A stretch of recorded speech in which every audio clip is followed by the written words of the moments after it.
अवध में क्रांति का केंद्र थी बेगम हजरत महल। अवध की जनता ने उनके बेटे बिरजिस कदर को गद्दी पर बिठा दिया था। वो अभी नाबालिग था, इसलिए शासन का काम बेगम हजरत महल ही संभाल रही थी। अंग्रेज लेखक रसल लिखता है, बेगम में अद्भुत साहस और योग्यता थी। बेगम ने हमारे साथ अखंड युद्ध का ऐलान कर दिया था। दूसरी तरफ सारे अवध में शांति, कानून और व्यवस्था कायम कर दी थी। उधर जनरल हैवलॉक कानपुर से लखनऊ की ओर बढ़ने के कई प्रयत्न कर चुका था, लेकिन उसे सफलता नहीं मिल रही थी। क्रांतिकारी सेना उसे आगे बढ़ने नहीं दे रही थी। हैवलॉक एक बार फिर 20 सितंबर 1857 को विशाल सेना लेकर लखनऊ की ओर बढ़ा। इस बार उसके साथ नील, आउटरम, कूपर और आयर जैसे 4 अनुभवी जनरल भी थे। रास्ते में अवध की जनता ने जगह-जगह कंपनी की सेना का विरोध किया, किंतु इस बार अंग्रेजों के हौसले बढ़े हुए थे। उन्होंने जिस गांव पर हरा झंडा फहराता देखा, उसे जलाकर राख कर दिया, निवासियों को मार डाला।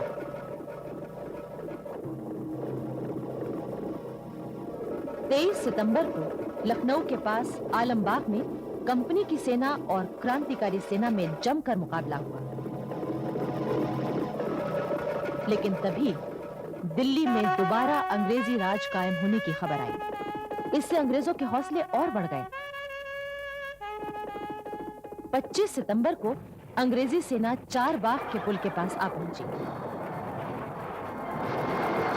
क्रांतिकारी सेना के साथ यहां भी घमासान युद्ध हुआ। कंपनी सेना का भारी नुकसान हुआ।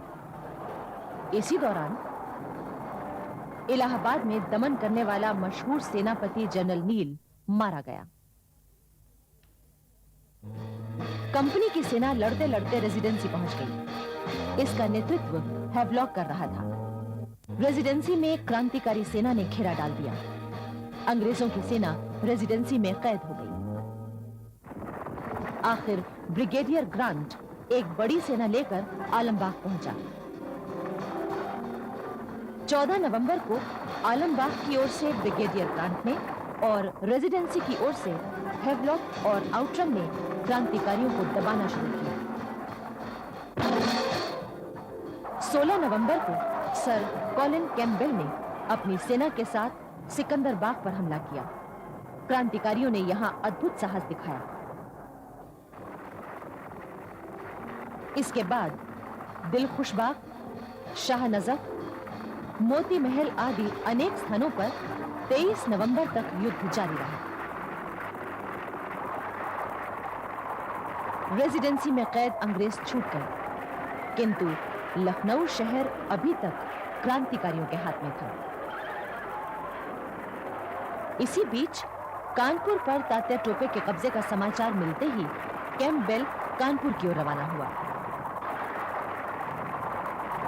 उधर लखनऊ में जनरल आउटरम मोर्चा संभाले रहा। लखनऊ में उस समय क्रांतिकारियों के संगठन और नेतृत्व का काम क्रांति नेता मौलवी अहमद शाह देख रहे थे। अंग्रेज इतिहासकार लिखते हैं कि फैजाबाद के मौलवी अहमद शाह में एक महान आंदोलन चलाने और विशाल सेना का नेतृत्व करने की अद्भुत योग्यता थी। आलमबाग पर जितनी बार भी युद्ध हुए, मौलवी अहमद शाह अपने घोड़े पर सबसे आगे लड़ते हुए दिखाई देते थे। अवध में क्रांतिकारियों का संगठन इतना जबरदस्त था कि अंग्रेजों को वहां पैर जमाना मुश्किल हो रहा था।